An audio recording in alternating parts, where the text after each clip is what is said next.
Lëkurën e mandarinave mund të trajtoni këto 7 probleme shëndetësore. Lëkura e mandarinës mund të përdoret për pastrimin e njollave të ndryshme, ndaj nuk është mirë ta hidhni atë. Fillimisht, qëroni disa mandarina. Nuk është e nevojshme të përcaktoni sasinë pasi ato ndryshojnë në varësi të enës që doni të përdorni. Shtoni lëngun e mandarinave në një vazoqelqe dhe shtoni 500 ml uthull molle. Mbylleni kavanozin dhe lini në errësirë për 2 javë.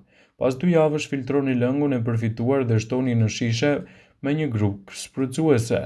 Tashmë detergjenti është gati dhe mund të përdoret për pastrimin e njollave në tryezat e drurit, mermer në pllakat e banjos e të tjera.